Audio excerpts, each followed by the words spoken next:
আসসালামু আলাইকুম প্রিয় শিক্ষার্থী বন্ধুরা, আশা করি আপনারা সবাই ভালো আছেন।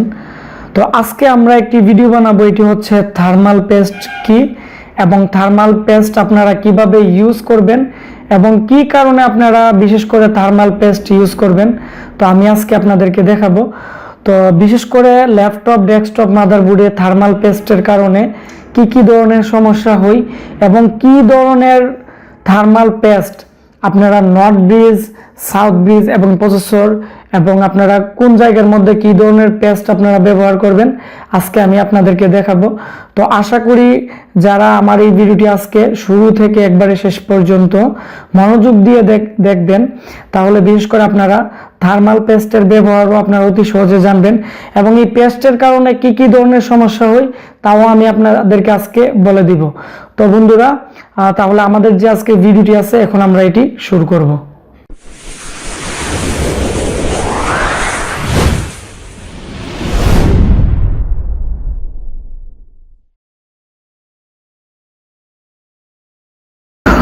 তো বন্ধুরা, বিশেষ করে আপনারা এখানে দেখতে পাচ্ছেন আমাদের যে মাদারবোর্ড আছে। তো মাদারবোর্ডের এখানে সাউথ ব্রিজ আছে, নর্থ ব্রিজ আছে আর প্রসেসর আছে। তো এখানে আমাদের প্রত্যেকটা চিপ এখানে প্রচুর পরিমাণে হিট হয়, যার কারণে এর মধ্যে একটি হিট সিন আছে এবং হিট সিনের নিচে মূলত পেস্ট থাকে, থার্মাল পেস্ট। আর এই পেস্ট হচ্ছে হিট সিন এবং চিপকে একসাথে কানেক্টেড করে, যার কারণে এই চিপটি যত পরিমাণে হিট হয় এর যে টেম্পারেচার আছে এটি মূলত হিট সিনের উপরে চলে আসে, যার কারণে এটি দীর্ঘ সময় চললেও কোনো ধরনের সমস্যা হয় না। এর জন্যই মূলত বিশেষ করে থার্মাল পেস্ট ব্যবহার করা হয়। তো আশা করি আপনারা বুঝতে পারছেন। তো এখন আমি আপনাদেরকে দেখাবো বিশেষ করে আমাদের যে পাওয়ার সাপ্লাইগুলো আছে এর মধ্যে এরকম দুইটি স্টিল থাকে, একটি হচ্ছে এসির সাইডে এবং একটি হচ্ছে ডিসির সাইডে। তো আপনারা এখানে দেখতে পাচ্ছেন যে 3 ধরনের ট্রানজিস্টর আছে এবং প্রত্যেকটা ট্রানজিস্টরে কিন্তু প্রচুর পরিমাণে গরম হয় এবং এই প্রত্যেকটা ট্রানজিস্টরই এর মধ্যে বিশেষ করে এখানে আপনারা দেখতে পাচ্ছেন থার্মাল পেস্ট ব্যবহার করা হয়েছে এই হিট সিনের সাথে কানেক্টেড করার জন্য।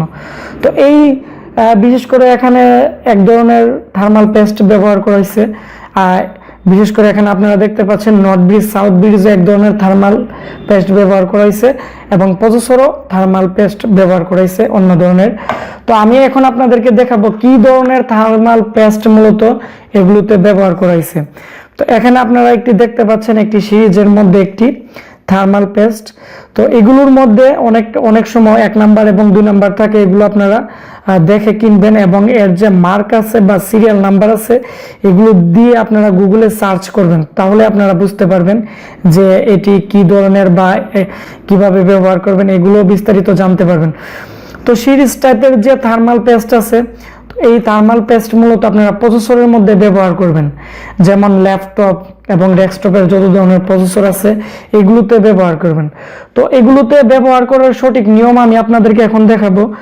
তো বিশেষ করে যারা আপনারা কুলিং ফ্যানের মধ্যে আপনারা থার্মাল পেস্ট ব্যবহার করবেন, তো এটি হচ্ছে প্রথমত আপনারা যে কাজটি করতে হবে এটি হচ্ছে আপনারা ভালো একটি তুলা বা একটি কিছু দিয়ে আপনারা প্রথমত এর মধ্যে যে প্রথম যে পেস্টগুলো লাগানো আছে এগুলো আপনারা ভালোভাবে পরিষ্কার করে নেবেন, একবারে ক্লিন করে নেবেন। তো টোটালি একবারে ক্লিন করার পর আপনারা প্রসেসরও যদি কোনো ধরনের পেস্ট থাকে বা কোনো ময়লা থাকে এগুলো আপনারা ভালোভাবে ক্লিন করে নেবেন। কোনো ধরনের বালি বা কোনো ধরনের ময়লা যাতে এর মধ্যে না থাকে এটি আপনার অবশ্যই খেয়াল রাখতে হবে, তা না হলে বিভিন্ন ধরনের প্রবলেম করতে পারে। তারপরে যে কাজটি করতে হবে আপনারা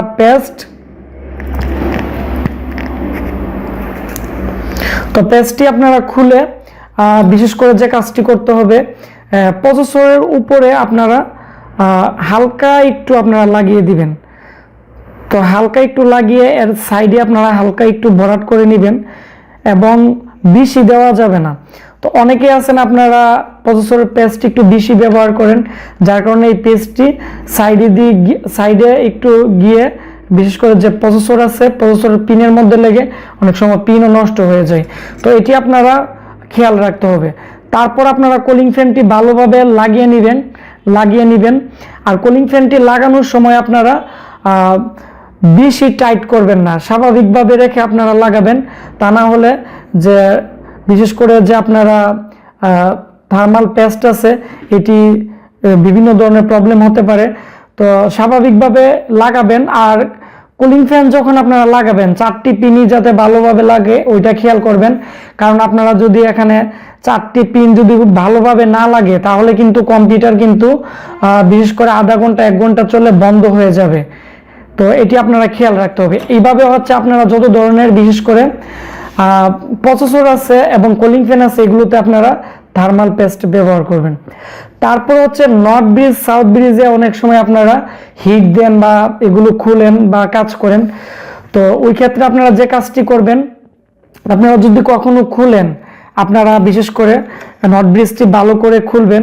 খোলার পর সিম একইভাবে আপনারা এর যে পেস্ট আছে, এর যে পুরাতন পেস্ট আছে এটি আপনারা ভালোভাবে ক্লিন করে নেবেন, যাতে আগের যে পেস্ট আছে এটি যাতে না থাকে।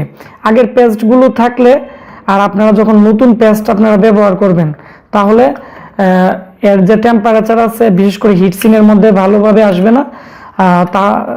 আর ভালোভাবে যদি না আসে বা কাজ না করে তাহলে কিন্তু মাদারবোর্ড হ্যাঙ্গিং প্রবলেম করবে, অনেক সময় মাদারবোর্ড রিস্টার্ট নিবে। তো আবার অনেক সময় মাদারবোর্ড 1 ঘন্টা বা আধা ঘন্টা চলে বন্ধ হয়ে যাবে। তো এই বিষয়গুলো আপনারা ভালোভাবে খেয়াল রাখতে হবে। তারপর যে কাজটি করতে হবে, আপনারা হাই ভোল্টেজ, এখানে আপনারা দেখেন হাই ভোল্টেজ সিলিকন রাবার নামে এরকম একটি পেস্ট পাওয়া যায়। এটি আমাদের কাছে আছে, আপনারা চাইলে আমাদের কাছ থেকেও নিতে পারবেন। তো এই পেস্টটি মূলত নর্থ ব্রিজ এবং সাউথ ব্রিজে আপনারা ইউজ করবেন। আর অনেকেই আছেন আপনারা যে প্রসেসরের পেস্ট এগুলোতে ইউজ করেন, প্রসেসর পেস্ট এগুলোতে ইউজ করলে বিভিন্ন ধরনের প্রবলেম হয় এবং এগুলো সমস্যা হতে পারে। সেজন্যই আপনারা এগুলো মোটামুটি আপনারা হালকা একটু লাগিয়ে নেবেন। লাগানোর পর এর যে হিটসিন আছে হিটসিনটি আপনারা স্বাভাবিকভাবে লাগিয়ে নেবেন। প্রশ্ন করছেন যে আপনাদের ল্যাপটপ আধা ঘন্টা 1 ঘন্টা চলার পর বন্ধ হয়ে যাচ্ছে, তো তাদেরকে আমি বলতেছি আপনারা যে কাজটি করবেন এটি হচ্ছে আপনারা যেখানে হিটসিনটি আছে এটি খুলে আপনারা এখানে প্রসেসর, তারপর হচ্ছে নর্থ ব্রিজ সাউথ ব্রিজ আপনারা যেগুলো পাবেন যার মধ্যে মূলত হিটসিনটি লাগানো আছে এর মধ্যে আপনারা যে এখানে যে হাই ভোল্টেজ সিলিকন রাবার আছে এটি আপনারা আগে পুরাতন পেস্টগুলো আপনারা ফেলে দিবেন এবং ভালোভাবে ক্লিন করার পর আপনারা হালকাভাবে একটু লাগাবেন। লাগানোর পর আপনারা হাত দিয়ে অল্প একটু মসৃণ করে দিবেন। তাহলে এইভাবে যখন লাগবে তখন এর মধ্যে আপনারা বিশেষ করে যে হিটসিনটি আছে এটি ভালোভাবে লাগিয়ে দিবেন এবং এর মধ্যে যদি সাইডে কোনো ধরনের ময়লা থাকে এগুলো ভালোভাবে ক্লিন করে লাগাবেন। তাহলে যে অনেকক্ষণ চলে বন্ধ হয়ে যায় বা হ্যাং করে থাকে এই সমস্যাগুলো সমাধান হয়ে যাবে। তারপর হচ্ছে বিশেষ করে আপনারা অনেকেই আছেন যে পাওয়ার সাপ্লাইয়ের বিশেষ করে ইনপুটে 3টি ট্রানজিস্টর থাকে এবং আউটপুটে 3টি ট্রানজিস্টর থাকে। এগুলো যখন আপনারা চেঞ্জ করবেন এর মধ্যে যে এখানে আপনারা দেখতেছেন যে হাই ভোল্টেজ সিলিকন রাবার হনফার একটি প্রোডাক্ট, এটি হচ্ছে 7099। তো এটি আপনারা আগে ট্রানজিস্টরের মধ্যে লাগিয়ে নেবেন হালকা এবং হিটসিনের মধ্যে লাগিয়ে নেবেন। তারপরে এর মধ্যে যে স্ক্রু আছে এটি আপনারা ভালোভাবে একটু হালকা টাইট দিয়ে নেবেন। তাহলে বিশেষ করে এটি যখন ভালোভাবে লাগবে তখন যখন ট্রানজিস্টর হিট হবে তখন বিশেষ করে যে এর যে টেম্পারেচার আছে এটি মূলত হিটসিনের মধ্যে চলে আসবে। তখন পাওয়ার সাপ্লাই আপনারা দীর্ঘদিনও তখন আপনারা পাওয়ার সাপ্লাই যখন অনেকক্ষণ চালাবেন তারপরেও কোনো ধরনের প্রবলেম হবে না। তো আশা করি আপনারা এটি বুঝতে পারছেন। তো বন্ধুরা, আমার এই ভিডিওটি যদি ভালো লেগে থাকে তাহলে অবশ্যই ভিডিওটির নিচে একটি লাইক দিবেন এবং কমেন্টস করে আপনাদের মতামত জানাবেন যে আপনারা কম্পিউটারে কি কি ধরনের সমস্যায় পড়েন। আপনাদের মতামতের উপর ভিত্তি করে আমি আপনাদেরকে সমাধান দেওয়ার চেষ্টা করব এবং এই ভিডিওটি অবশ্যই শেয়ার করতে ভুলবেন না, কারণ আপনাদের শেয়ারের মাধ্যমে যারা বিশেষ করে থার্মাল পেস্ট ব্যবহার করতে পারতেছে না বা এরকম সমস্যায় পড়তেছে তারাও এগুলো ব্যবহার করতে পারবে এবং জানতে পারবে অনেক কিছু। তো আপনারা সবাই ভালো থাকবেন। দেখা হচ্ছে আমাদের নতুন কোনো একটি ভিডিওতে। আল্লাহ হাফেজ।